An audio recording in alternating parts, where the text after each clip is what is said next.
The first scream came through the comms as static. Not words. Not warnings. Just a sound, raw, breaking, human, cut short by a burst of distortion and silence. Captain Elias Rourke froze where he stood, one hand still resting on the navigation rail. Around him, the bridge of the civilian evacuation ship Morning Vale hummed on, ignorant of what had just ended somewhere far behind them. "Replay that," he said quietly. The comms officer swallowed. "Sir, that was a colony emergency channel. It terminated." Rourke turned toward the forward viewport. The planet Kepri 9 filled half the glass, a blue-green world wrapped in thin cloud bands. 2 hours ago, it had been home to 32,000 humans. Families. Teachers. Children who had never seen Earth and never needed to. Now orbital shadows crossed the planet's curve, long, sharp silhouettes drifting like knives. Galactic enforcement vessels. Rourke's jaw tightened. "Open a priority link to command. Now." Before the officer could respond, the bridge lights dimmed. A cold, unfamiliar tone echoed through the ship as an external signal forced its way past civilian protocols. A new image bloomed midair. 6 figures sat behind a crescent table of polished white alloy. Tall. Green-skinned. Expressionless. Their eyes were black and reflective, like glass set into statues. Behind them, vertical bands of blue light pulsed in perfect rhythm. The Galactic Tribunal. The central figure leaned forward slightly. "Human vessel Morning Vale. This is Magistrate Saleth of the Galactic Enforcement Authority. You are ordered to power down and return to Kepri 9 orbit immediately." Rourke stepped into the projection center. He didn't salute. He didn't bow. "What happened to the colony?" he asked. Zaletha's eyes did not blink. "The settlement was found in violation of Article 17 of Galactic Expansion Law. Unauthorized planetary development within a protected migration corridor." Rourke felt heat rise in his chest. "That colony was approved 6 standard cycles ago. You inspected it yourselves." "Correct," Zaleth replied. "Circumstances changed." "What circumstances justify orbital fire?" Rourke said. His voice stayed level, but his hands clenched at his sides. "There were children down there." A murmur passed through the other magistrates, soft, almost bored. Zaleth tilted its head. "Collateral biological units are an unfortunate but acceptable consequence of enforcement." The words landed like a physical blow. Rourke laughed once. It was short, sharp, and empty. "You don't even hear yourselves, do you? You are displaying emotional instability," Zaleth said. "This is expected of your species." Rourke leaned closer to the projection. His reflection fractured across the alien's glossy eyes. "You wiped out an entire world because it inconvenienced your shipping lanes." "A migration corridor," Zaleth corrected. "The distinction is important." "Not to us." Silence stretched. The Morning Vale drifted on thrusters alone, engines idling under enforced compliance. "You will comply," Zaleth said at last. "Return to orbit. Witness records must be verified. Survivors, if any, will be processed." Rourke's mouth tasted like metal. Survivors. As if they were inventory. He tapped his comm implant twice. A private channel opened. "Lena," he said. Dr. Lena Morato's face appeared at the edge of his vision, smeared with soot, eyes rimmed red. She was still planet-side. She had insisted on staying behind to finish evacuating the last hospital wing. "Elias," she said. Her voice trembled, but she held it together. "They're in the sky. I can see the ships." "I know," he said softly. "They just—" She stopped. Took a breath. "They fired without warning. Pediatric wings gone. The shelters, most of them didn't even have time to seal." Rourke closed his eyes for half a second. Just enough to feel it. Not enough to break. "Get underground," he said. "As deep as you can. Don't transmit unless you have to." She shook her head. "There's nowhere left. They're glassing the southern continent." Rourke opened his eyes and looked back at the tribunal. Zaleth watched him with clinical interest. Your internal communications are irrelevant. You will comply. Rourke straightened. Every movement was deliberate now. Controlled. No, he said. The word echoed louder than it should have. A flicker of surprise rippled through the magistrates. Clarify, Zaleth said. We're not turning back, Rourke said. And we're not shutting down. You are a civilian vessel, Zaleth replied. You lack the capacity to challenge enforcement. Rourke smiled. It wasn't kind. You really don't understand us. Behind him, the bridge crew stared. Someone whispered his name. He ignored it. Humans follow rules, Rourke continued. We sign treaties. We ask permission. We build homes where you tell us we're allowed. We do all of that because we believe coexistence matters. Zaleth's voice remained even. Your belief is irrelevant. Rourke nodded. It was. He tapped his implant again. Lena. I'm here, she said. I'm sorry, he told her. She looked at him for a long moment. Then her expression changed, not to fear, but to understanding. Don't be, she said. Make it count. The channel went dead. Rourke turned back to the tribunal. You killed our children.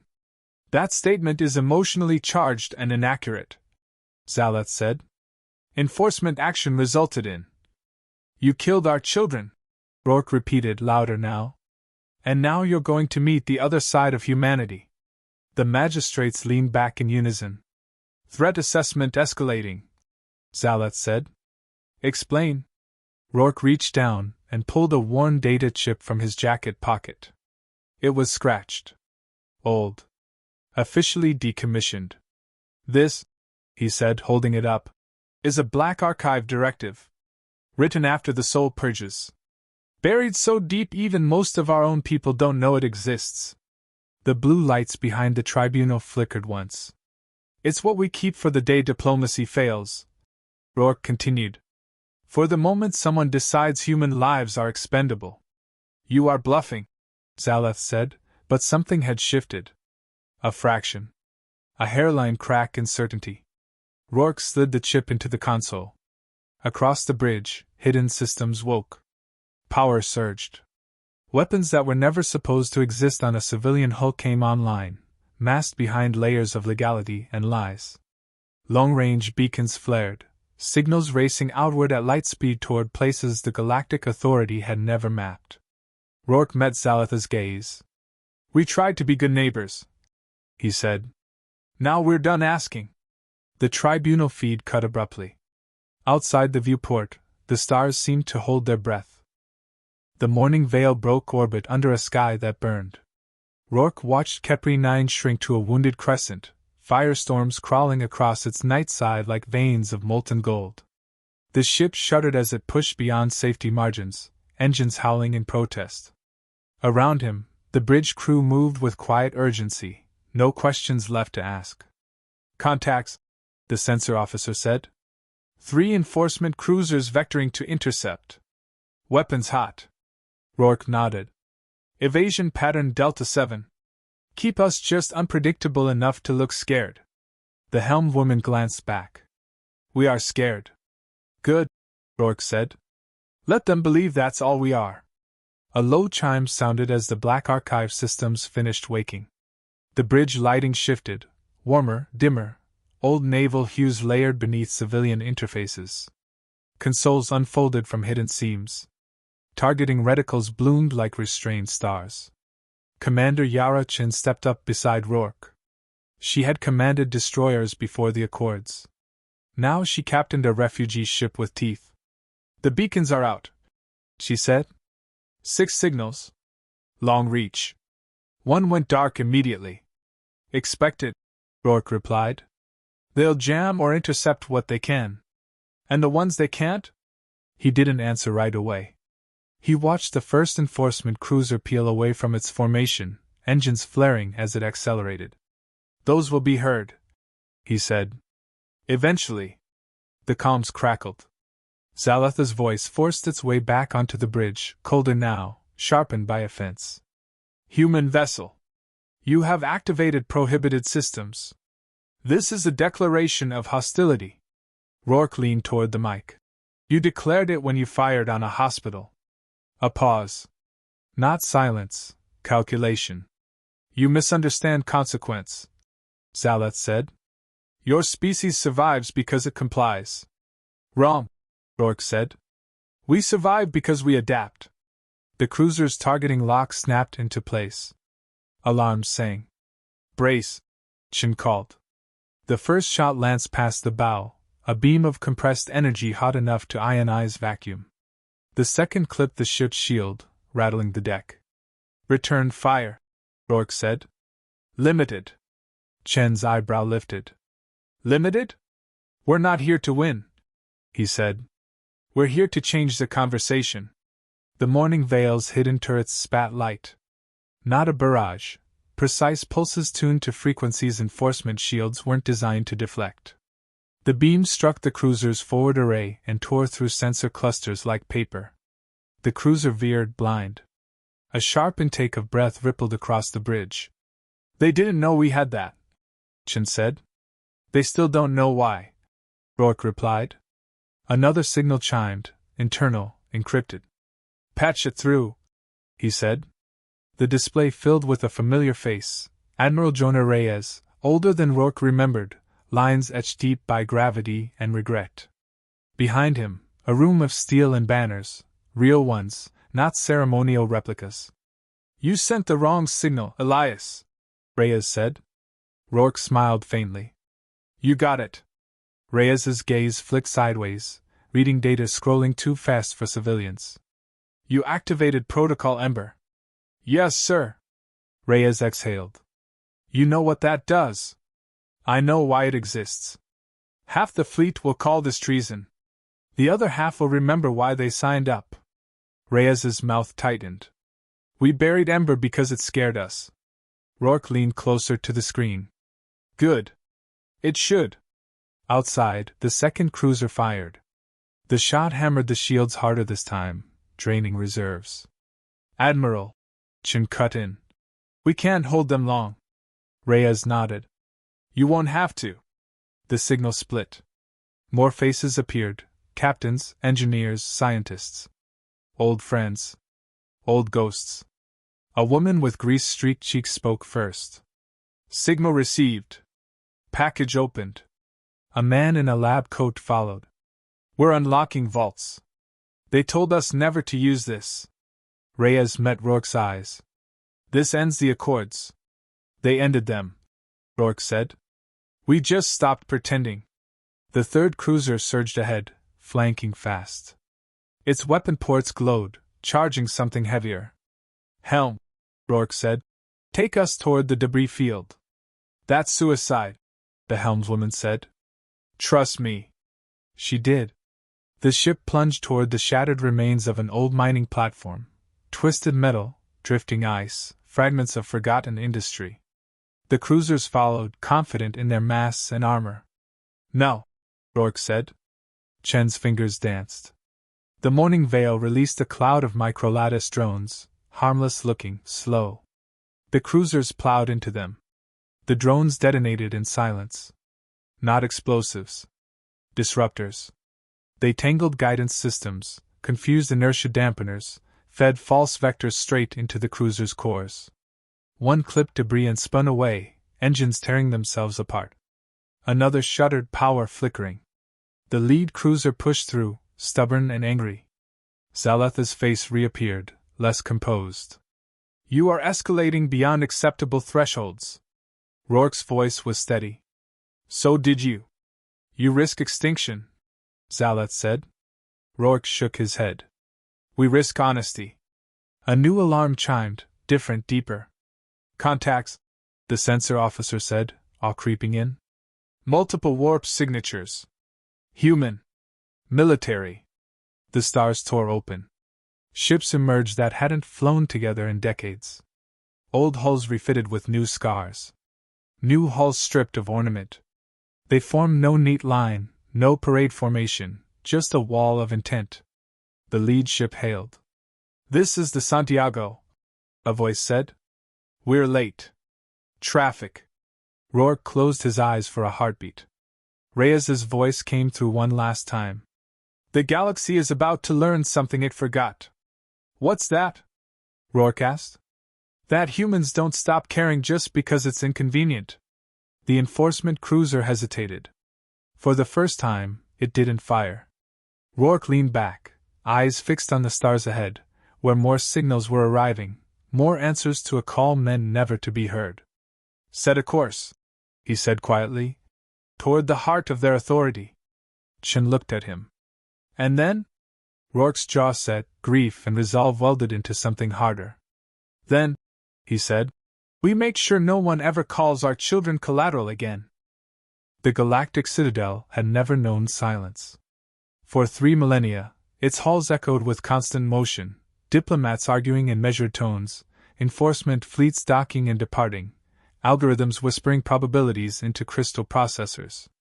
It was the axis around which the galaxy turned, a monument to order so absolute it had forgotten the meaning of doubt. Until human ships arrived. They didn't form up at the perimeter. They didn't request clearance.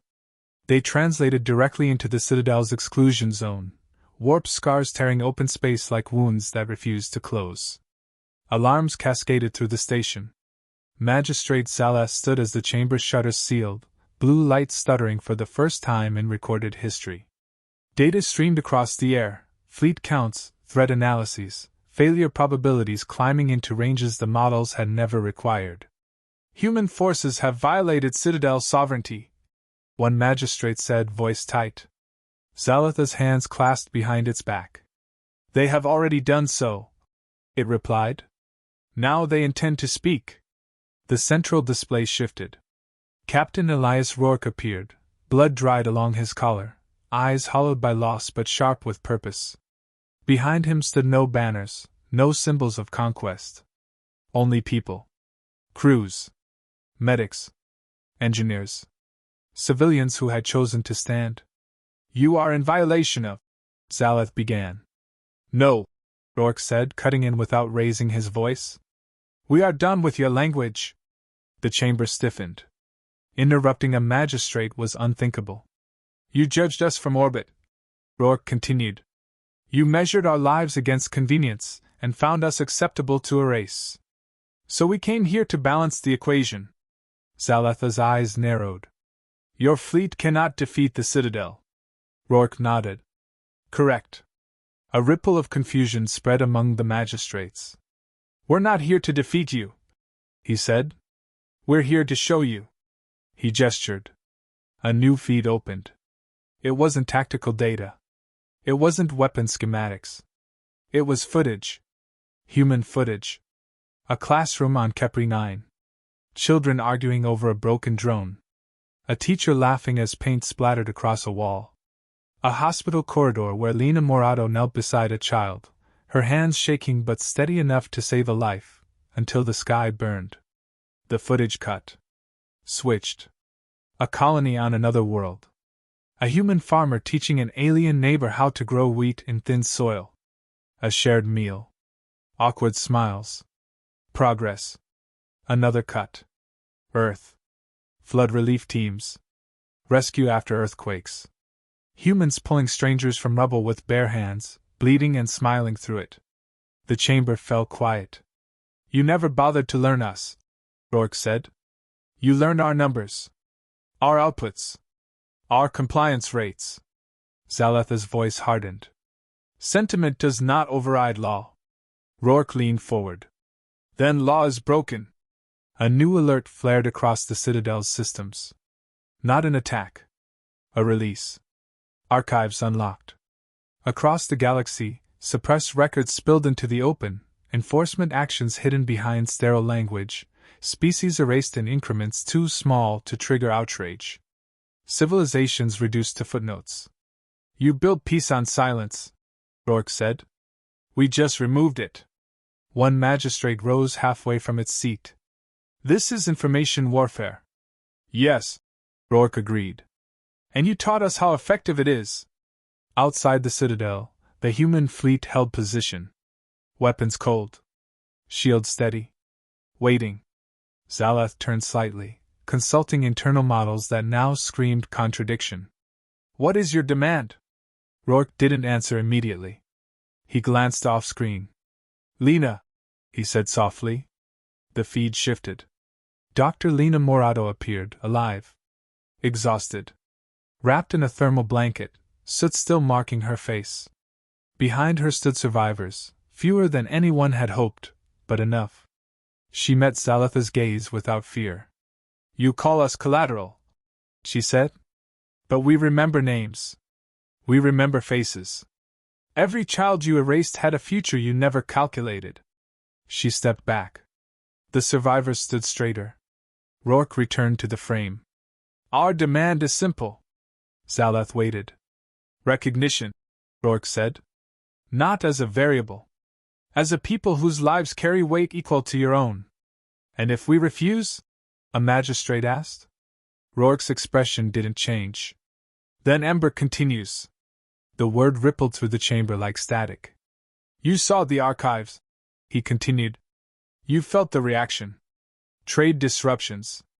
Political fractures. Species asking questions you never prepared to answer. Zalatha's gaze flicked through data streams faster than light. For the first time, uncertainty breached its composure. You weaponize morality, it said. Rourke shook his head. No. We weaponize memory. Silence stretched. Outside, more non-human ships arrived. Not to defend the citadel, but to watch. Some powered weapons down. Others followed suit. The galaxy was paying attention. Zalath exhaled slowly.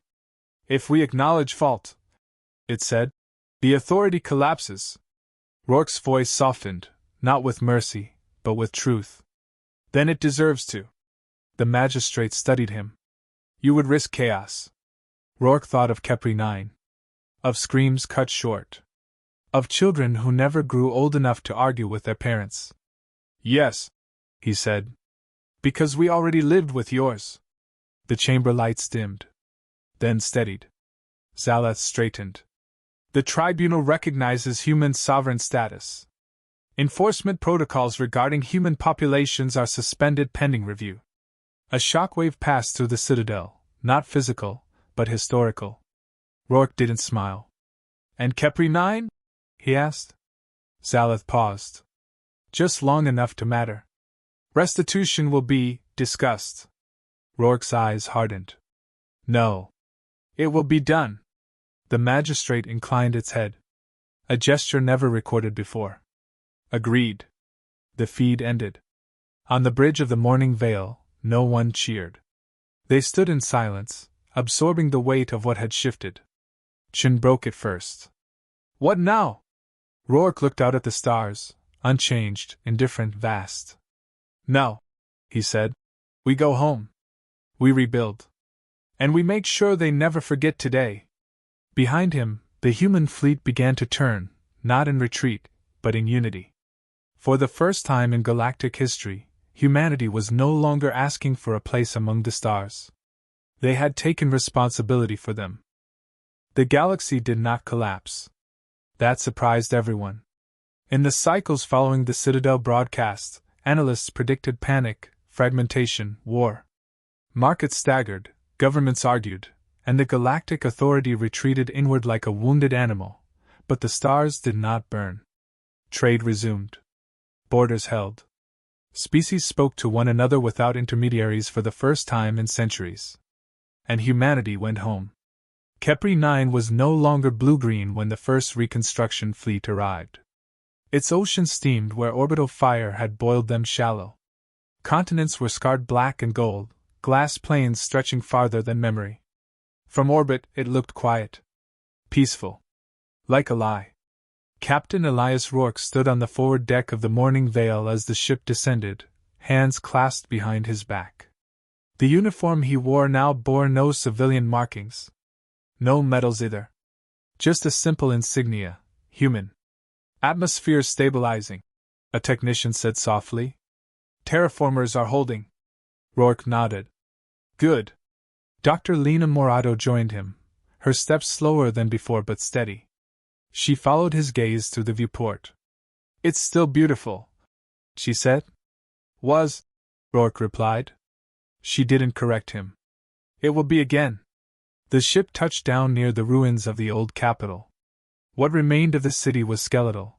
Twisted frames, fused stone, shadows burned into the ground where buildings and people had once stood. The air smelled faintly of ozone and dust. Survivors waited beyond the landing field. Not many. Enough. They didn't cheer. They watched. Rourke stepped onto the soil. The ground crunched beneath his boots, brittle where heat had rewritten its structure. He removed his cap and held it to his chest. A child broke from the group, small, thin, eyes too old for their face. Lena inhaled sharply. The child stopped a few steps away from Rourke. Looked up. "Are they gone?" the child asked. Rourke knelt so they were eye level. "Yes," he said. "They won't come back." The child studied him, searching for cracks. Finding none, they nodded once and returned to the others. Lena wiped at her eyes. "They believe you." Rourke stood. "They shouldn't have to." Reconstruction began without ceremony. Drones seeded the land. Engineers mapped safe zones. Medics worked until exhaustion blurred days into nights. Humanity did not rebuild monuments first. They rebuilt homes. Schools. Clinics. Memory came last. 3 systems away, Magistrate Zalath stood alone in a chamber that once thrummed with authority. The tribunal hall had been stripped of its grandeur. No blue lights. No ceremonial table. Just bare alloy and the echo of footsteps. A human delegation waited across from it. Not soldiers. Not diplomats. Civilians. Zalath inclined its head. The gesture still felt foreign. "The authority has ratified the restitution accords," it said. "Territorial concessions. Reparations. Shared oversight." A human woman with silver-streaked hair folded her arms. "That's a start." Zalath hesitated. "There is something else." She waited. "You showed us yourselves," Zalath said. "You forced us to confront what we erased. That knowledge cannot be contained." "No," she agreed. "It shouldn't be." Zalath's voice lowered. "There are species who will demand the same reckoning. The authority may not survive." She met its gaze. "Then something better might." For the first time, Zalath did not respond with certainty. Back on Kepri 9, the first memorial was raised. It wasn't tall. It wasn't ornate. Just a ring of stone engraved with names, every name recovered, every voice remembered. Space was left blank where records had burned away. Rourke stood at the edge as people gathered. Lena took his hand. "You didn't put yours," she said quietly. He shook his head. "I'm still here." A murmur rippled through the crowd as a new ship descended, sleek, unfamiliar. Its hull bore markings no one recognized. Weapons crews tensed. Rourke raised a hand. "Hold." The ship landed gently. Its ramp lowered. 3 figures emerged. Not human. They moved carefully, aware of every eye on them. The lead figure stepped forward, skin patterned with shifting hues, hands raised in a universal sign of peace. "We come," the figure said, voice translated cleanly, "to bear witness." Silence stretched. "To what?" someone asked. "To what you endured," the figure replied. "And to what you refused to become." Rourke exhaled slowly. "You're welcome to stay." The figure inclined its head. "We would like that." Word spread. More ships arrived in the weeks that followed. Some came to help. Some to apologize. Some simply to learn. Humanity did not gatekeep grief. They shared it. On Earth, children watched the skies and asked new questions. Not about monsters among the stars, but about neighbors. Months later, Rourke stood on a balcony overlooking a growing city. Green spread where ash had been. Laughter carried on the wind. Shin joined him, arms resting on the rail. "You could have taken command of the fleet," she said. They wanted you. I know. Why didn't you? Rourke watched a group of kids chase a hovering drone through the air, their shouts bright and unburdened.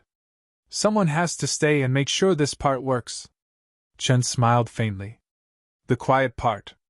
Exactly. A message chimed at his wrist. He read it once, then closed his eyes. What is it? Chen asked. The authority dissolved this morning, he said. Peacefully. She let out a breath. Never thought I'd hear that. Neither did they. As dusk settled over Kepri 9, the stars emerged, unchanged, distant, endless. Humanity looked up at them without asking permission. They remembered their dead. They honored their living. And when the galaxy watched, waiting to see what kind of power humans would become, it found something unfamiliar. A species that could forgive, but never forget. A species that had learned the cost of silence. And chose, every day after, to speak.